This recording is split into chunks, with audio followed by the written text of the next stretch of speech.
before I drop my number 3, man, you made me think about another group, a couple of ladies. They was only on one cut, man. I really only remember them busting one verse, but to me it was so dope, bro. And they held their own on remember the song Uptown Is Kicking It? Oh yeah, for sure. Yeah, for sure. So they started off with Heavy D, and the seamless transition from the brothers to the sisters. My name is Heavy D, and we are the boys. And then these sisters came in. A book ain't a book if it has no title. A wedding ain't a wedding if there's no recital. A fight ain't a fight if it's a hit and miss. And a jam ain't a jam without finesse and twist. So I just want to shout them 2 sisters out. Honorable mention, man. To me, that was dope. Kyrie, what's up? Drop some dope on these fools. I represent the Yay area.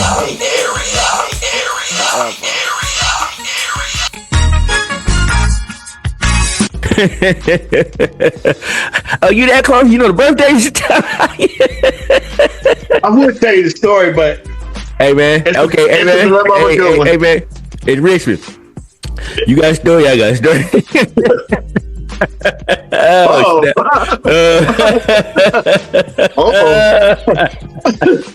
Welcome crazy, back man. to Classic Flow.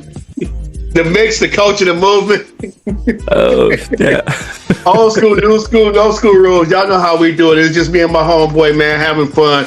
I'm DjRon, the classic DJ from the Bay, and joining me once again is Kyrie, but I call him K Double D. What's up, family? Oh man.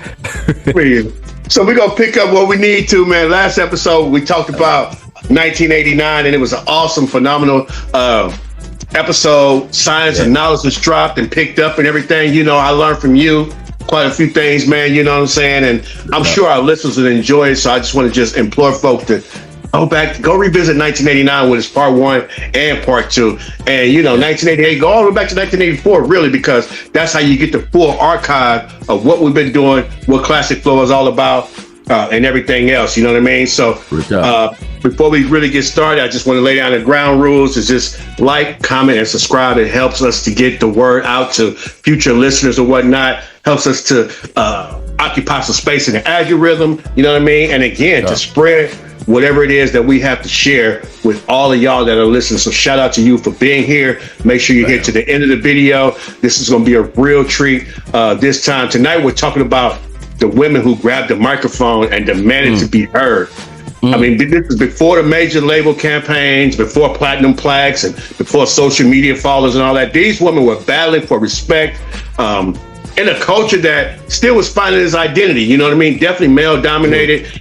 True. Yet they were not asking for permission. They were taking their place. So tonight we're going to count down 3 records from 3 women who helped shape hip hop history in the 1980s. Okay, so we're going to keep it to the 1980s. This is before Lil' Kim. This is before Foxy Brown and all that. But and Rage. I keep going. Rage is, look, you know, spoiler alert. Rage is one of his favorite rappers. You know what I'm saying? But tonight, each of us, we're going to pull 3 voices, 3 different styles, 3 different legacies. So we're going to get into it. Who knows? It might be a comment in between. I'm guessing at least one. But y'all know how we do it. Totally unscripted. Just doing what we do. So how you feeling tonight, bro? Bro, hey man, I'm feeling excellent, bro. I'm feeling excellent. Anytime I'm talking music, and it ain't just hip hop, we be talking jet R&B, jet. It don't matter, man. I want to say this, man. It's something I was thinking about. Was talking with my homeboy today earlier.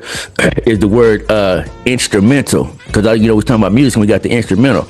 I want to share with the people that I love instrumentals. I love instrumentals more than I love the ones with the words. No one, because in that word, that mental part, that's the mind. You know, so anytime you listen to an instrumental, it should make you think. Your brain waves get to going. If you listen to an instrumental, you put in your own words anyway. You know what I mean? And you thinking, it's making you think. And you, whatever you're doing, if you got music in the background, especially you got, like I said, you got instrumental.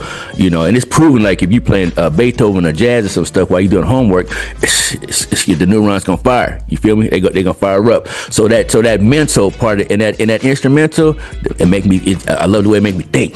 You feel me? I love the way it make me feel. Really, real talk. I just want to share that, bro. Yeah, bro, 100%. You're 100% right, man. We could go on and on. It's like anytime you get on the phone, bro. You know, it's a conversation. We always have one last point to make before we make 4 more points, and we go text after that.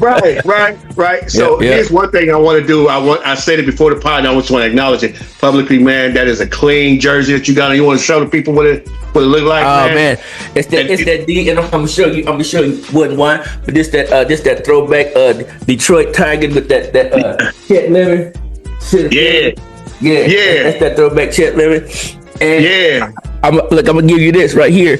One of the reasons why I got this on is because my wife's uncle passed last week, and I would give a shout out to the boys in the D.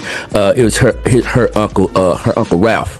Right, so I want to shout out to her cousins James Turner and Marcus Turner and his wife Judith Turner in Detroit. So shout out to y'all, and that's why I got what I got on.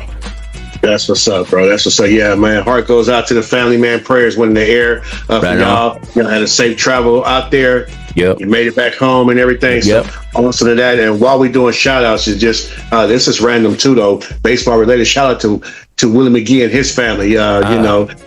Sister Renee, couple of nieces, Sean and Keita and all that. You know what I mean? Just giving love to, you know what I mean? You talk about the family over there in Detroit. We talk about the family over there in Richmond, California. You know what I mean? Just know that y'all are loved and whatnot. And you know, you ain't got to have a reason to love people, to love on people. You know, just do it anyway. Speak on it, man. Hey, man, love on somebody on purpose with purpose every day, man. That's what I'm talking about. Real tough. So look, man, we might as well hop into this countdown. I don't think this show gonna be very long, but it should be stronger anyway, man. You want to take it with number 3, man? Who's your number 3 female rapper for whatever criteria you want to give, man? Just a lady rapper from the 80s who, whatever you say about her, man. Who are you gonna start it off with? Okay, now I want to come in and send this to our people, knowing that we talking about the 80s. You feel me? When we talk about anybody, let's say we're talking about any rapper, but or producer, but we're talking about the 80s. And so I'm coming from a perspective of from 1980, not what they would become, from what they was at that time. You feel me? Right. And some people fell off and some stayed strong. But and no, this is not in a particular order. It is not. But when I think of 80s hip hop and number 3, I'm gonna say MC Lyte at number 3. I'm rhyming in design. Yeah. Only because now look at it. Now let me tell you this. Let me start here. Matter of fact, let me start here. Let me back up. I'm gonna start here. Hold on a minute. Hold on. Okay. Put the shade over the light, man, because that's all you do, bro. Hold on a minute, man. Why you keep dimming the light, man? You always dim the light, man. What's up with that?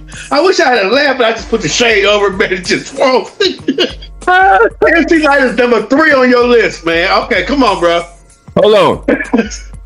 I got her at number 3, but I got people under her though. You feel what I'm saying? So really, she's I have people under her, man. But MC Lyte is gonna be number 3.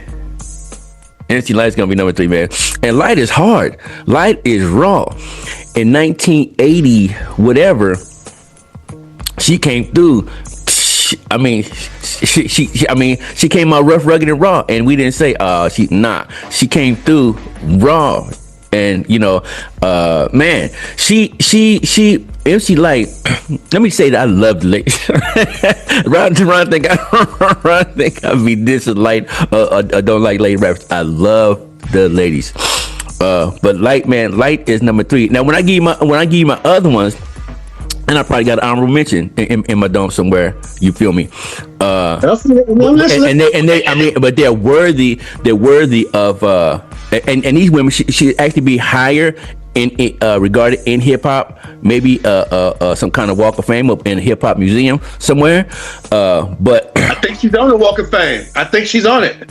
Well, oh yeah, well, okay, well, I'm talking about these because I have some other women in in mind. You feel me? Okay. That did not make the cut, but they are, man. They like the bass in the hip hop. I mean, matter of fact, let me start there. Let me back up. You keep looking at what you're looking at. Let me start there. I just want to just note that you threw some real shade on her in the last and the first time you came on the show. I'm gonna also now. I don't know if you're gonna agree with this or not, but I've got to take off. Gonna be controversial, man. But not the artist. I got to think about the album, the whole album. Yeah. I got to take MC Lyte off of there, man. Yeah, Lyte as a Rock. Light as a Rock was raw, and she got about two on. She got about 2 or 3 on there, maybe 2. That's I would say a classic. But I'm like, say nah. Her whole album didn't belong on there, not the album. And there goes any female viewers that we may have had, right? And I was wondering if you was gonna get canceled or what. You know what I'm saying? But the ladies, they kept rocking with you though. You know what I'm saying? And you made it convincingly clear why you did that. And you know, her first album, she only had like 2 standout joints on that thing, so I understood. Real talk. Okay, man, look at it like this. Look at it like this. Take your top 5 women that you ever been with. Somebody not gonna make the list, man. Somebody not gonna make the list. You feel me? So, and now you maybe cut it down to 3. With them other 2, you get cut out. Not saying that they weren't good, but you just didn't make the list. Right. And before you make your point, 2 things I'm gonna say. First of all, remember I said this is unscripted. We do not discuss who our candidates are going to be, the reasoning, or nothing like that. So I'm just caught by surprise, like everyone else. But I did take a look. She is not on the Walk of Fame. She's not on the Walk of Fame. Okay. As of 2026. However, as of 2026, she is an inductee into the Rock and Roll Hall of Fame. So shout out MC Lyte for that right there. Right on. That's huge. And well deserved. Absolutely. Yeah, absolutely. Let's just say if she only had them songs from the 80s, she might not have been in the Hall of Fame. You feel what I'm saying? It's what she did. Yeah, it's her body of work after that. You feel what I'm saying? Yeah. Right. And some of her and her pen got better, flow got better, and as it went on, she got some classes after that too. You feel me?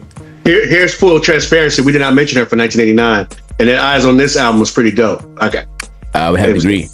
Yeah, she had a few cuts on it. I still listen to this day. Real talk. Once again, shout out MC Lyte. That you had a point that you were going to make. Now look, because we got MC Shy-Rock, right? MC Shy-Rock was the first one. Sound what, Funky Floor plus one. So I mean, that's laying the foundation. That's laying the foundation right there. You feel me? Also, I would say laying the foundation. There's a group called The Sequence, right? I heard of them. Yeah, and I'm gonna tell you. In the Sequence, it was three women. There's 3 women in the Sequence. Let me see. Cheryl the Pearl, right? And you heard I heard Curtis Blow was the first one I heard say Cheryl the Pearl, right? There's another girl called Gwendolyn Blondie Chisholm. She's in there. And a girl called Angie B, right? And they were signed by Sugar Hill Records, right? The famous one in that group, Angie B, more people gonna know her as Angie Stone. You feel me? Yes, That's right. Angie Stone. But when people don't give her that credit, that hip hop credit for Angie B. You remember? And The Sequence got one of the famous songs was "Gonna Funk You Right On Up." Gonna funk you right on up. Well, they didn't pay. Dre didn't pay when Dre said, "Nah, we gonna funk you right on up." So get up and put your groove on. That's where Dre got that from. For keep their heads ringing. Okay, no, that makes sense. Heads ringing. Yeah, these women before they said they didn't get paid for none of that. None of the stuff that they wrote some songs that men did, but they didn't get their due, and they're not in nobody's Hall of Fame. That I've seen. Now they got a they're building a hip hop Hall of Fame. I think it's in the Bronx, I think. And hopefully they will be there because the people who did this are making it. Not the industry. It's the people who laid the foundation are making it. So that's what I'm saying. I'm shouting them out. Now they not on my top, nothing, but they should be acknowledged. You feel what I'm saying?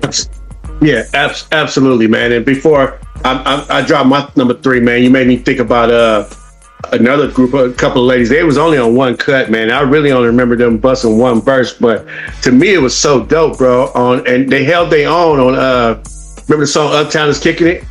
Oh yeah, for sure. Yeah, for sure. So they started off with Heavy D, and the seamless transition from the brothers to the sisters.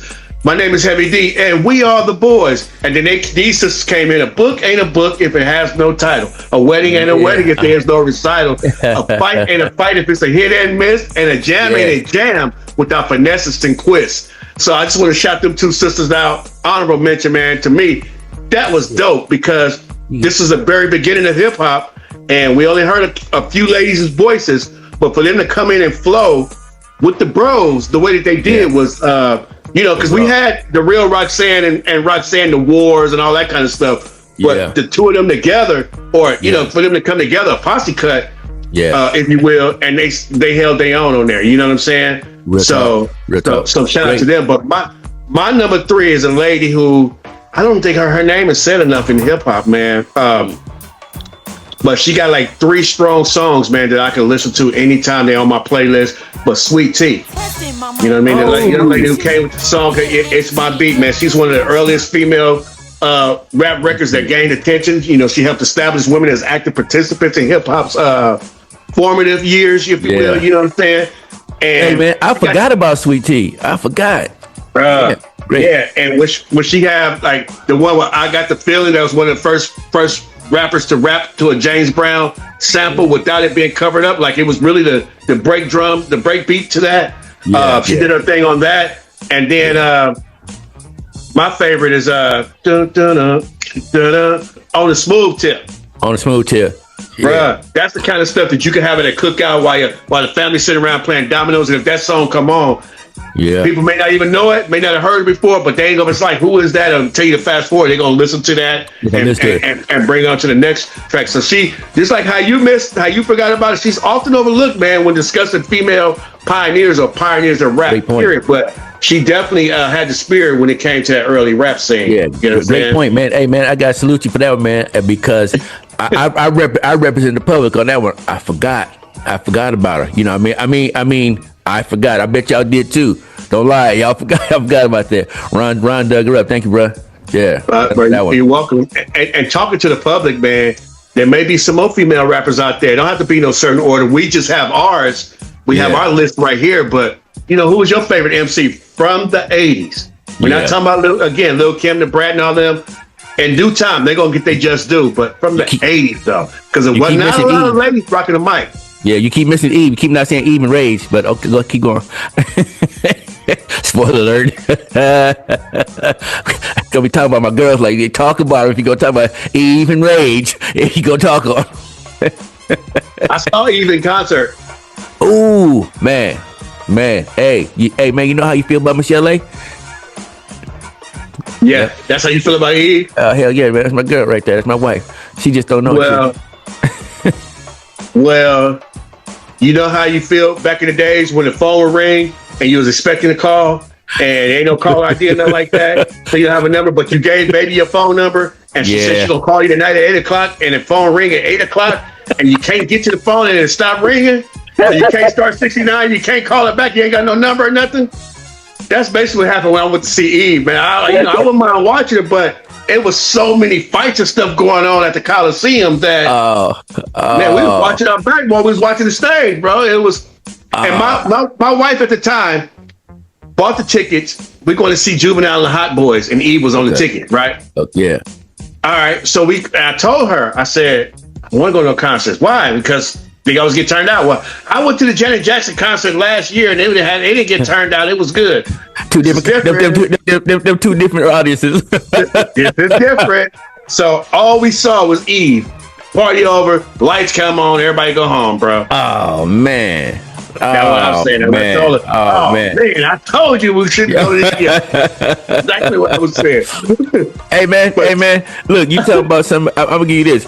You talking about going to the Coliseum and be disappointed. Hey man, now across the street, I'm going to the Oakland A's, and it's bat day. You go give bats to people in Oakland? Yeah, that story ain't going well, man. Somebody might not get back to home that night. Come on, man. And this is back when the bleachers was metal. Come on, man. You didn't give some barbarians some bats. And then go sit home and watch the game. Been drinking beer. Come on, man. Look, and not the souvenir bats. I'm talking about bats. I was just about to ask you. No. These bats. 2-hand bats. In Oakland. In the town. Come on, man. Do you remember who they playing? Who are they playing? You remember? The game was the fans against the fans. That was what I didn't know. Just like Eve, I forgot who was playing because it was bad day. You didn't give some gladiators weapons. I didn't know who was playing. I went because I knew it was bad day. The fans against the fans classic. So, okay, here we go. Just for people that don't know, United Bay Area, you don't understand. I have seen Oakland fans, period. Yeah. I have seen Oakland A's fans beat up Denver Broncos fans at a baseball game. Whoa. And don't let it be a Raider game and you come in with a Chargers hat on or something. It's a wrap for you. It's not safe at all. It ain't safe at all. Hey, I used to work at the Coliseum, so I've worked with Raiders, Warriors, and concerts and things like that. So I've seen some great concerts there. Getting paid for it. But man, before I grew up listening to I grew up watching the A's and the Raiders, loving the A's and the Raiders. So then when I got a chance to work there, and that's a whole different kind of animal. The Raider audience, the Raider fans. Amen. I'm in little tears over here. Amen. I have seen somebody walk by in a Denver Bronco jersey, and them boys took the beer and say Raider check punk, and the boys sitting there drenched.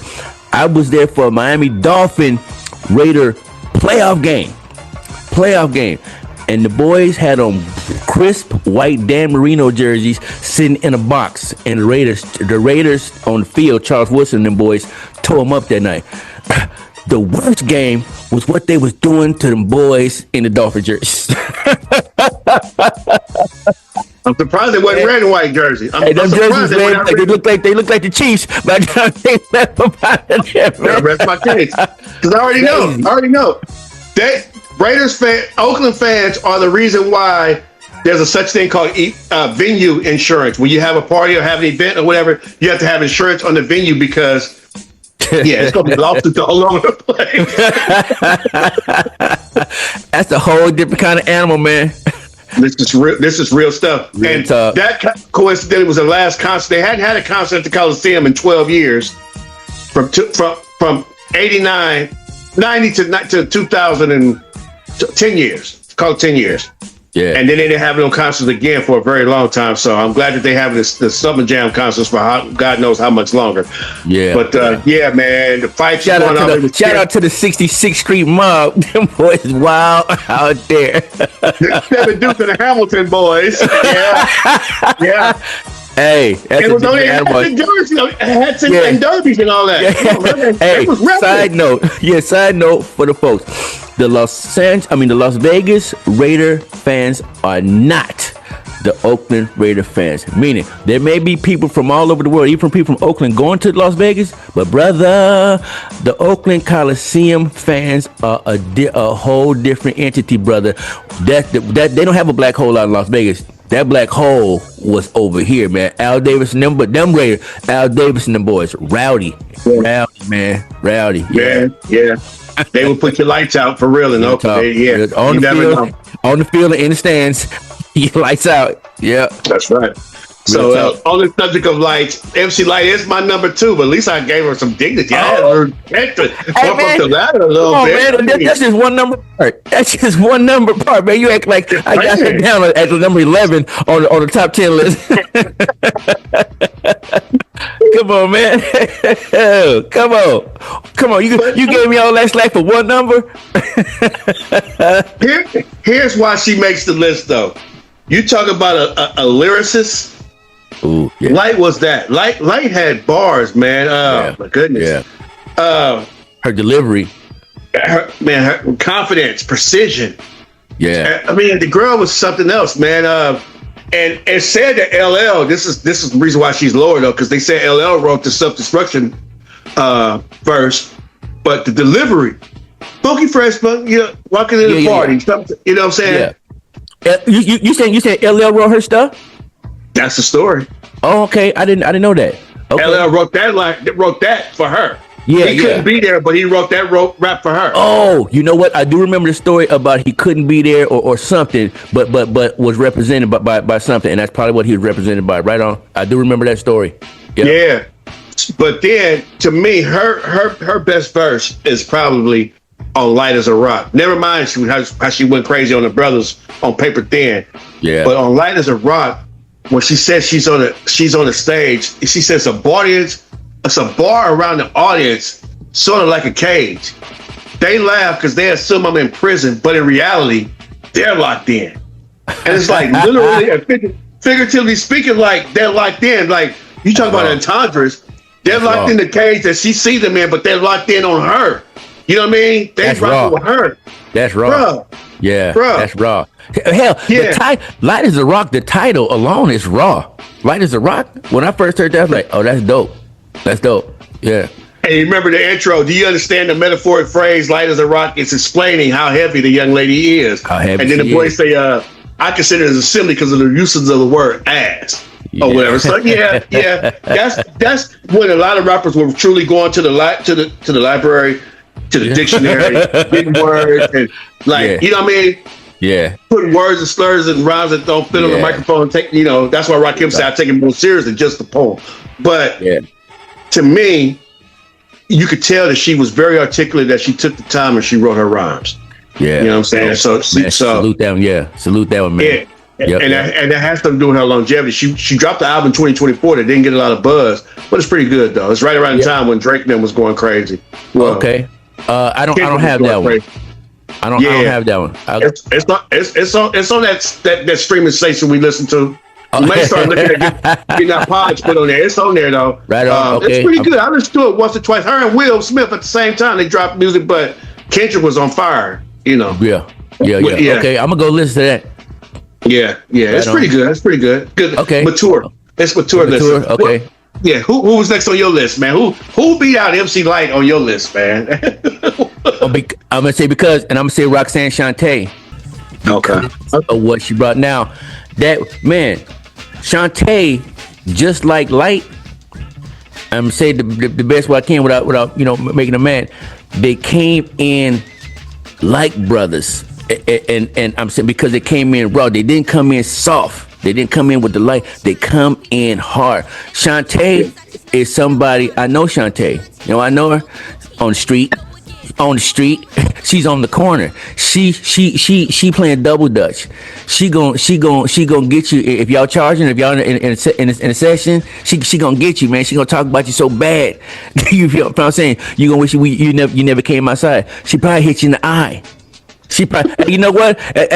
I'm gonna say shout out to my sisters as I described this woman. Shout out to my sister Pam because everything I described, what happened to and Richmond, and throw Richmond on there. Richmond's Roxanne Shanté. Pam is one of the coolest people ever, but I got a feeling that she knew how to drop them earrings and had Vaseline on deck. Oh, bro, let me. I'm putting something in right here. I'm her brother. Right, I'm her brother. Now you know my mother, you know my father, you know my sister, you know my brother. Hey man, if you wasn't paying attention to what's going on there, man, you gonna get stolen. You gonna get stolen because everybody there was swing first, talk later. So look, now the first time I got hit in the face twice, in all my fights that I had, I got hit in the face twice because I moved to. My sister was the first one to hit me in the face. We about to throw a thing, and I backed up and see right here. By the time I turned around, it was Hey man, my sister. Your game up. Hey man, my sister would go legendary. They knew about my sister's fighting skills when she was in junior high before she got to Kennedy. Before she got to Kennedy, they knew she was coming. Pam Davis coming. Oh snap! You feel what I'm saying? Men, men would back down. Men would back down from a fight with that girl. And I'm gonna put this in there.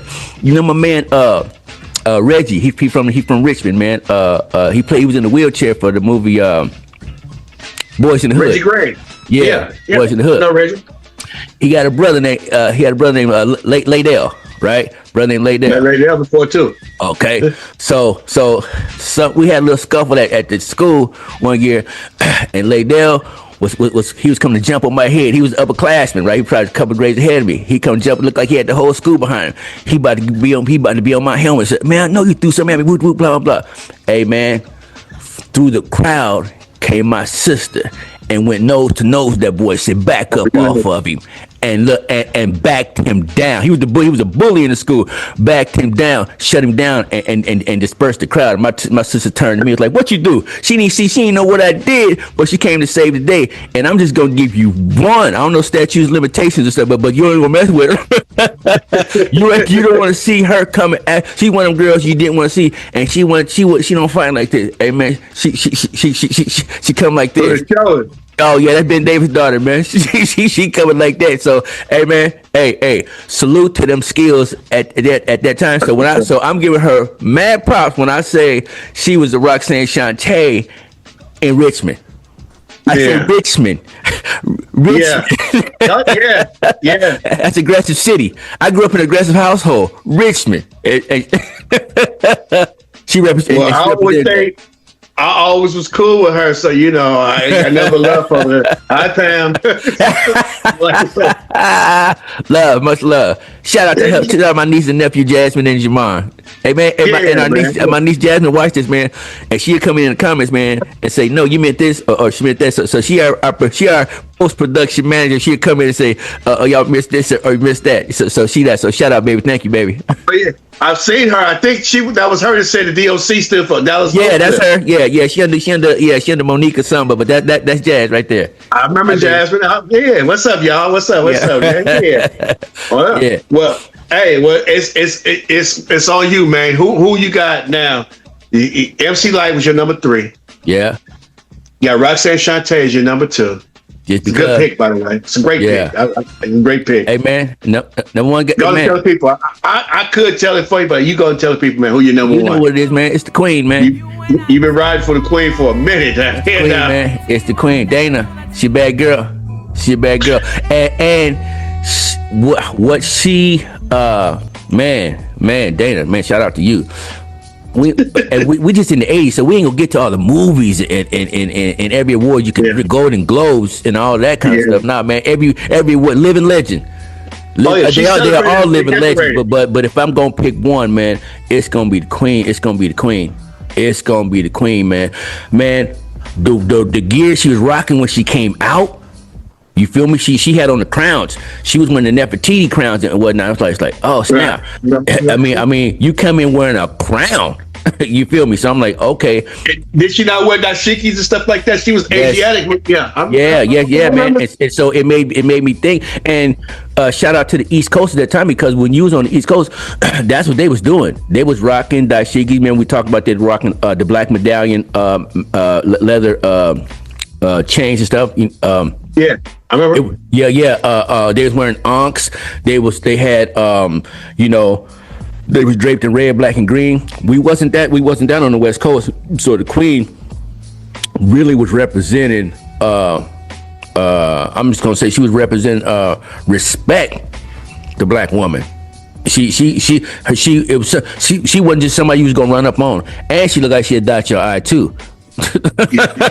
She looked like. If your first exposure set it off, then she definitely she'll knock you down, you know. Go to Dr. Dre and pick up a couple of them things, man, and put them to work. Hey, she had a song, I forget what's that song? Just another day in the neighborhood. No, not that one. But I mean, that was so smooth, man, the way she rocked that, but that was later on. But remember that song when she was like she said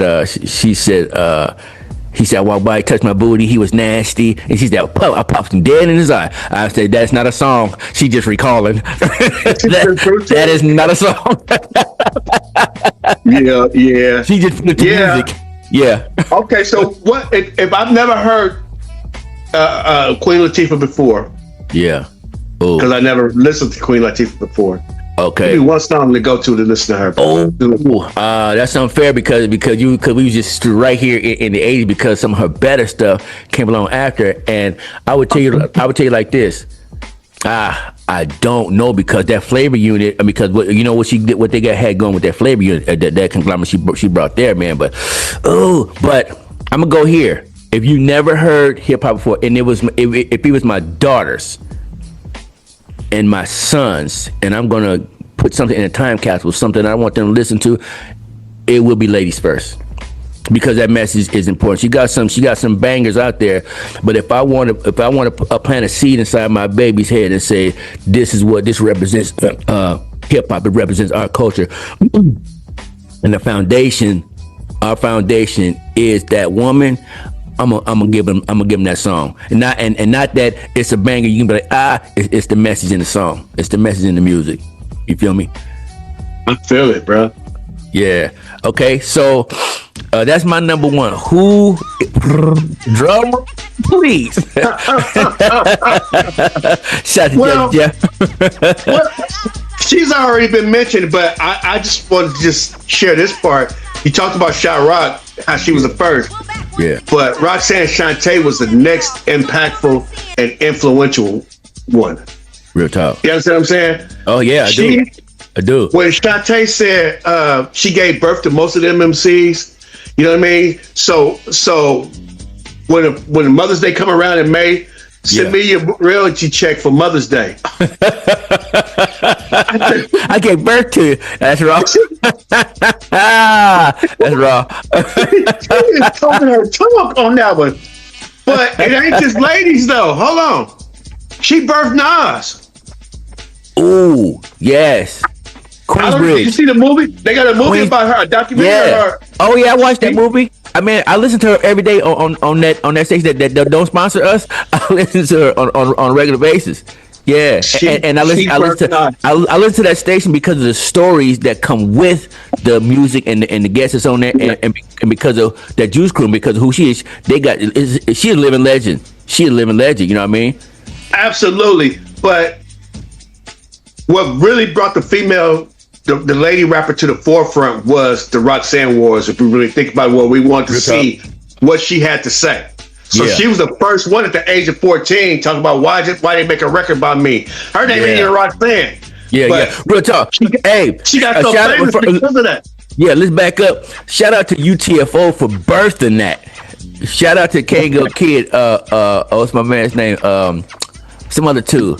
Educated rapper and rapper. Dr. Ice. Dr. Ice. The brother of Jalil from Houdini. The brother of Jalil. Hey man.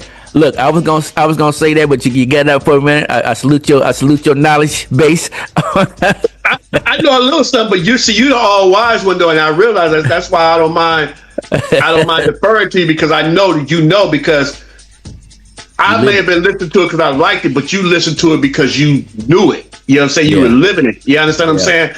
Yeah. When Freaks Come Out at Night came out, discos don't open after dark. And by that time I was in the house, you know what I'm saying? While you was probably out there when the party really started. You know what I mean? They just let me loose. I was in the Army, right? I was in the Army, but I had just left the boot camp of Ben and Gwen Davis. So I had already left a tougher boot camp than it was. Right. Hey man, when I coming up in Richmond, right? This is real talk. This is a true story, man. But because I figured that I wasn't gonna make it past the age of 15 because it was Richmond. So when I made it to 15, I was like, okay, I made it to 15. I made it to 16. Okay, I made 16. Okay, I made it to 17. Oh man, I signed up for the Army. Unbeknownst to my parents, I signed up to leave Richmond and go to the Army. Man, when I went to the Army, I felt safer in the Army than I did in Richmond. I want you to suck that up, cuz. I want you to suck that up. Richmond. Yeah. So when we come up from Richmond, man, once I went out to the world, I said, oh man, I got this because I survived that. You feel what I'm saying? To clean up and all that kind of stuff there, you don't want Gwen Davis come behind you checking to see if you work for mom, so you know what's happening. You know how she do. So that said, when I went to the army, and I was just now 18, 19, 20 when I got over there, and now here come these songs. I bought my first big boom box in the army. I got my money, and now what am I purchasing? Music.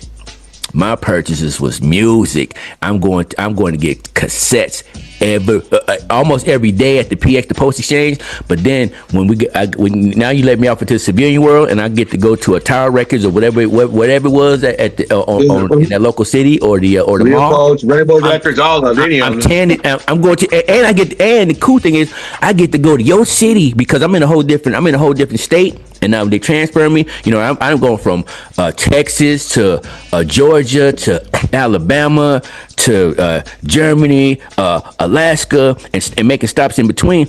I'm stopping. I might get a souvenir glass, a little shot glass at the local store, but I'm going to your record store to see what you got. And I'm thumbing through. And you know that feeling. Wake up on a Saturday morning, get the thumbing through, or on Tuesday, and get the thumbing through some stuff, and you find a gem. You say, you feel me? And you holding on to it, man, like you just saved a kitten out of a tree or something like that, man. Can't wait to get home to listen to it, or pop it into the cassette deck or a CD later on to the CD changer. Right. You feel? Right. Yes, lovely feeling. Well, you just confirmed exactly what I was saying, because I, unlike you, was still in boot camp in my mama's house. And I had to be in bed by 10 o'clock. Yeah. So, yeah. Oh, you got to stay up there late? Bruh, yeah. Because I had to be asleep by 10 o'clock. TV off, everything by that time. Okay. Yeah. Okay. This is 85, so I was like 11 years old. You know what I'm saying? Okay. But I had a couple of albums, had my first stereo. Mm-hmm. But I had cassette tapes that I was recording over my tapes, my mama tapes. She didn't know no difference, put the little paper in and stuff. Put this stuff up. Yeah, so I can record. Hey, they don't know the pain. They don't know the pain of finding that tape, and then you got to stuff that thing, man. So you record over your mama, over your mama, Earth, Wind, and Fire. She ain't listen to Gladys like no way. She ain't listen to it. Record over that. Lionel Richie, record over that stuff. But what happened was, shout out to my boy Billy Ward here, a year older than me. We used to have tape wars. We record off the radio, and we would have wars. So I played something. Yeah. I don't remember what the song was, and he played that Roxanne. Why'd you have to make a record about me? And I'm like, who is that? And he was like, oh, that's Roxanne Shanté. He started to tell me, and I hadn't even heard Roxanne yet. Oh, you hadn't heard so he won the battle that day because Roxanne Shanté first, and then, oh, you don't know about that? And then he plays a version. My first time hearing the Roxanne Wars was mixed by Michael Erickson of KSOL Radio. Shout out to Michael Erickson. Bro, you went back on that one. And look what he did, though. He had the Kango, because I recorded off of him. This is how I remember so well. Yeah. After it was all said and done, okay, you won. Let me record that. And he played it. He put a boombox side by side. He recorded for me. Yeah. So Kango rap first. Kango's verses first. Hold on, man. You said you had to put them side by side to record. Yeah, you got to. Yeah. My radio, his radio. Put them side right there. Push play on yours. I push record on mine, and here we go. Hey man, that's a memory. Don't say that. Hold on. Don't say nothing. Can't say, man. It's recorded. You can't say nothing. Hey man, shout out to that right there, because man, I remember that. He said, "Be still." I'm let go. Don't say nothing at all. Yeah. And I recorded. So the version he had Kango rap first. Yeah. And then this girl come on. Hey, yo, Kango, yo, what's up? For the next verse. Then the third verse, it was Dr. Ice. Yeah. And then she comes back and refutes his verse. Yeah. Man, can you imagine how blown my mind was? Huh? Yeah, was that on UTFO album? This is the mix that KSOL made. Yeah. They mixed it to whereas it was one long song. Dope. Oh, he spliced it together continuously. Dope. 7-8 minute song where they battling. Yeah. Sort of like how Short and the Dangerous Crew did on "Don't Fight the Feeling."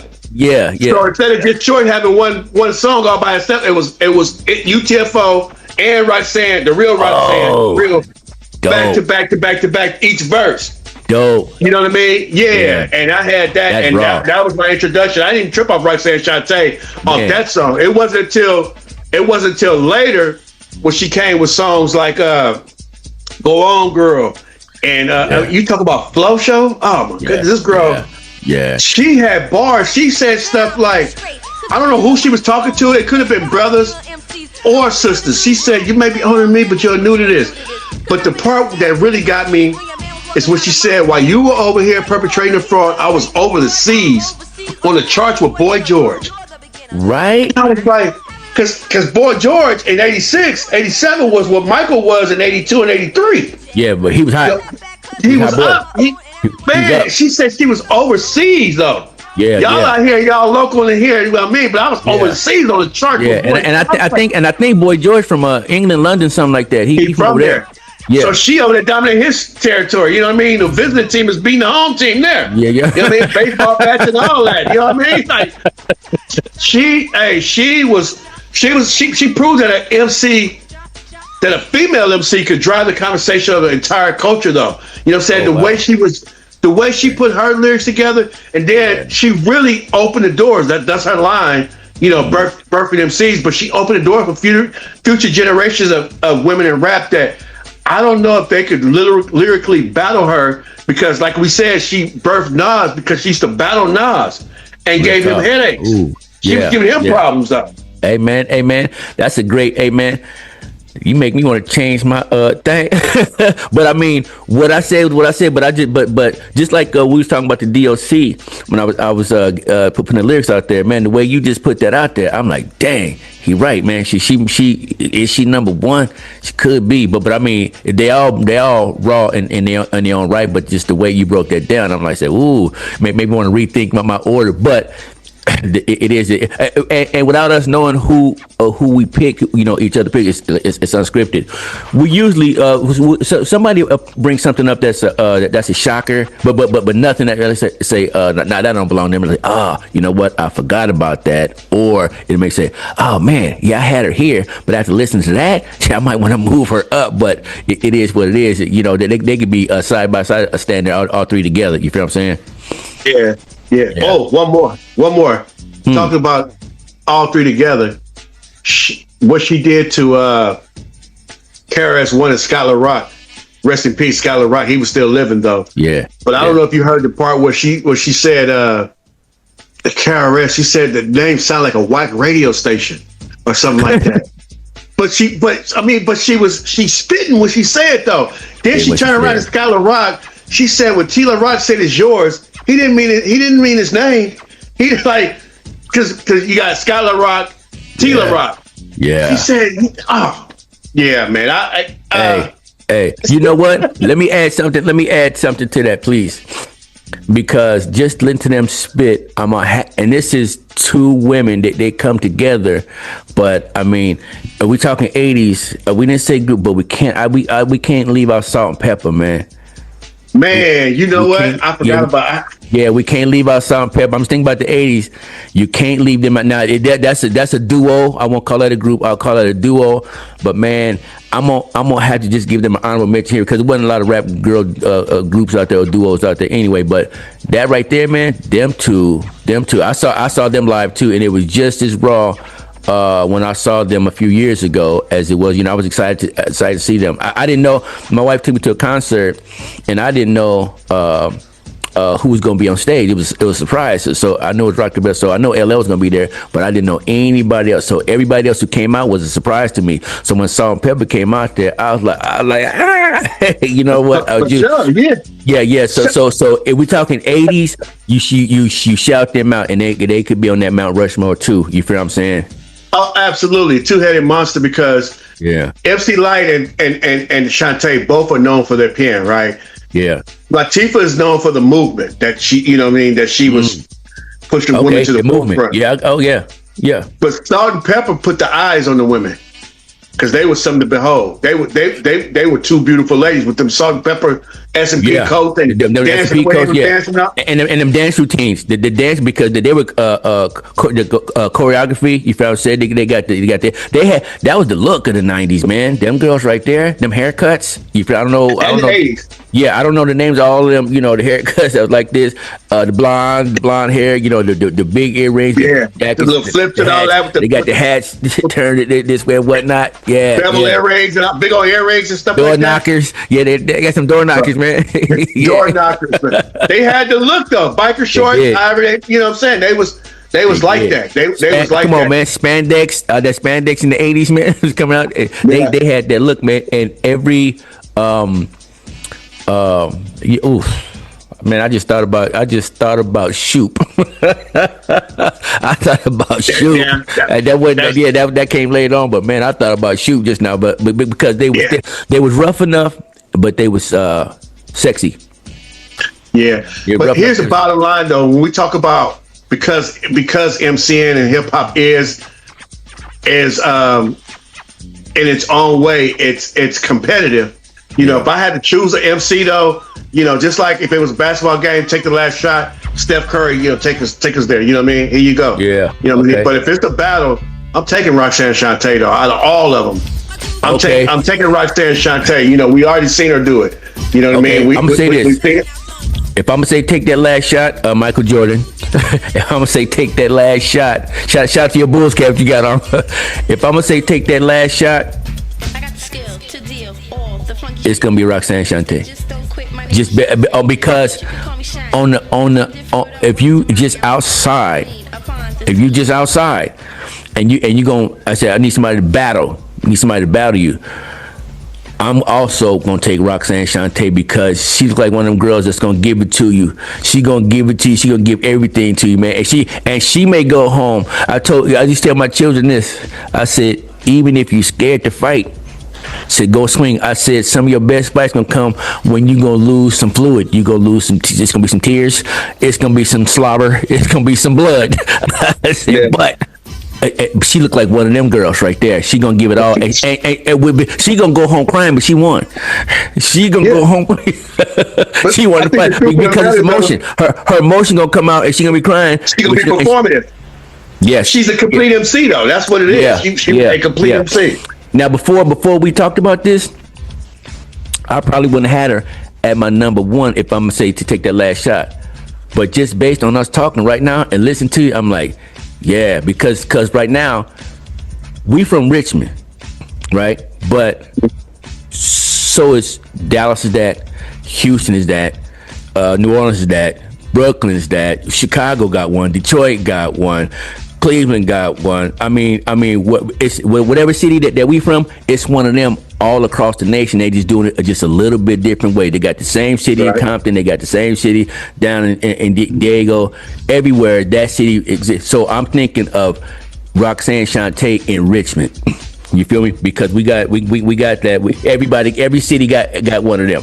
And so I'm saying, who don't you want to see in a battle going out here? And it would be that Roxanne. I'm saying that Roxanne Shanté, but a Roxanne Shanté, you don't want to go up against her. Whether she coming like this, whether she throwing haymakers, or whether she got that gift of gab, you don't want to see it. Yeah, because she gonna leave it. All it's gonna be remained is a stain and a puddle of blood because she going through. Let me say this before somebody jump into the comments. I want to make sure that we're clear. Lyricism and all that, I know it's a strong argument for MC Lyte. I know she is raw, and a lot of people probably would have her at number one. You know what I mean? But for me, again, it's Roxanne Shanté. We've seen her do it. It's like she lived it. You know what I mean? Like she was born to rap and to battle at that. You know what I'm saying? So to go toe to toe with some of the biggest names in rap and everything, and still to this day, I think I just heard something the other day. Matter of fact, with Roxanne Shanté name on it, feature with something like that. You know what I'm saying? Hey, man. And look, I don't know nobody else writing for her. I've never heard anybody else writing for her. So for me, say like this right here. All of them women we talked about are formative women, and they gonna battle. But this woman came in battling. Now these other women are battling the male dominated music industry. She come in here battling males on Right, the with mic. feelings though. Yeah, And she that's what I'm made an saying. impact at That's the what I'm same saying. My whole persona is to attack. I'm attacking the men. So now to attack you as a woman, I'm attacking the men. I get to you, but right now let me deal with this king lion right here, and then I come and get you later. You feel what I'm saying? Because I'm the king. I'm the king broad here. Excuse me, the king ladies. Well, for me, she's the queen of MCing. She said it before. She's the queen of MCing. Okay. Okay. Queen of MCing over Queen Latifah. Only because, I mean, your point could be very fair, but I've never sit back and listened to. Probably when I take the next road trip, man, I might throw it in, man. You don't keep me for 3 songs though. Yeah. and look, ain't no wrong answer here. Don't set it off. For real, man. For real. Ain't no wrong answer here, but just the way you put that down, and you want to see if you in a fight and you got to go in the house and get your big sister or so, or I got to fight as a girl on girl, who you coming to get? You're going to go get Shanté. You're going to go get Shanté, and you know she that, bruh. So I salute that. Ain't no wrong answer, but I think you got the right answer. Yeah. Well, look, there we go, y'all. That's the first ladies of rap. Yes. The both of us made our choices. You know what I mean? And it's not no right or wrong. Who do you like? You know, who's your number one lady rapper of the '90s? It could be Salt-N-Pepa though. You know what I mean? Yeah. I just didn't think of a lyric or a line that stood out. But I do know they made some great music. You understand what I'm saying?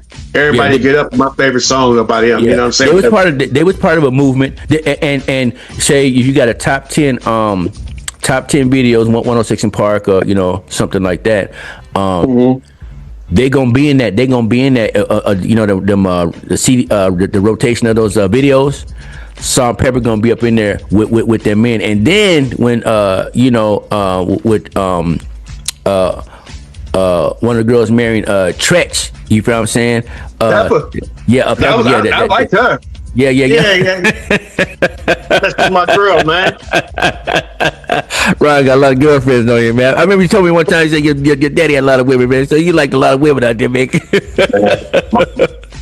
My dad had a lot of women, bro. And it ain't just me saying that. It's people that knew my dad would tell you he had a lot of women. You know what I'm saying? A lot of women, bro. Hey, man. A lot of women. Hey, so shout out Tretch. And then I had an ex that was in love with Tretch too. Is that right? Man, loved her some Tretch, bro. Tretch. I want to say I'm trying to think that she got his name tattooed on her. I don't remember. We not together no more. We weren't together when she met him. Yeah. But she went backstage with him and everything else, man. Oh, is that right? Oh yeah. Oh yeah. She really loved her some Tretch for some reason. Hey, go and get my name tattooed on you, girl. My name was tattooed on it too. Hold on. I was first. Yeah, I mean. But look, there you have it. You got anything you want to say before we close out? Yeah, man. I want to say this, man. I want to say, love the people on purpose with purpose. Go find somebody to love on purpose with purpose, man. Make a memory with them. Make a memory with your family, man. Go make a memory with your family. Yeah, that's what I'm gonna leave with. Yeah. That's right. Yeah. Well, there you have it, y'all. We got 3 women. We talked about their records and everything, but we gave y'all 6 reminders that hip hop was never built by men alone. You know what I'm saying? Sweet Tea helped open the door. MC Lyte helped elevate the standard, and Roxanne Shanté helped change the conversation. Queen Latifah helped ladies feel empowered. You know what I mean? Salt-N-Pepa helped ladies be seen. The list goes on and on. You know what I'm saying? But each brought something different to the culture, and each earned their place in hip hop history. So while we rank these records today, while we rank these MCs today, the bigger point is this: these women help prove that skill, confidence, originality, and presence really don't have no gender. I mean, when it comes down to it, the microphone don't care who's holding it only responds to who's rocking it. You understand? So we want to hear from y'all. Once again, did we get it right? Should Roxanne Shanté be number 1? I think I converted somebody over here but truly, MC Lyte could deserve the crowning. It could be Queen Latifah. I'm sure there's a lot of ladies that listen to a lot more Queen Latifah than I have. You know what I'm saying? Yeah. But one thing about it, again, if you're taking an MC, a female MC into a battle, we want you to say it like, who would you choose? when it came down to that. And then also let me know who is the one that you listen to the most. For me, again, it's Roxanne Shanté, and I love MC Lyte. But Shanté got them joints that I love listening to. And she was the first one that sampled Between the Sheets. A lot of people don't realize that. She was the first one that rapped on it. Hers probably hit harder than every other version, too. And come on, man. We know how many people have sampled that since then. But to all y'all out there, make sure you drop your rankings below and your reasoning, you know what I'm saying? If you dare to say so, drop them in the comments. Put some receipts on it like my boy would say, you know what I'm saying? Here's one more thing, too. If you enjoyed this episode, help us, once again, keep this culture alive. Like the video, subscribe to the channel, share with another hip-hop head, somebody that loves music just as much as you do, or even half as much. And most importantly, join our conversation, because the comment section is where the debate continues, you know what I mean? But for KDD, I'm DJ Ron, the classic DJ from the Bay. This has been Classic Flow, the mix, the culture, the movement. And remember, every beat tells a story. The flow is how it's told. We'll see you the next time. Well, it's about time. Yeah. I had that saved up, bro. I like that, man. Hey, man, that was look. I was before you go wrap it up. I was like, I thought somebody else throwing there, but the way you, I said, man, I ain't saying nothing else, man. That was so classy the way in, man. Because when we signed up, ladies first. Because Monie Love is on the record with Latifah, you feel what I'm saying? it's somebody gonna make a comment, yeah. But good though, but good. Hey man, I like that. That was a nice flow, man. Kyrie, what's up? Drop some dope on these. I represent the gay area.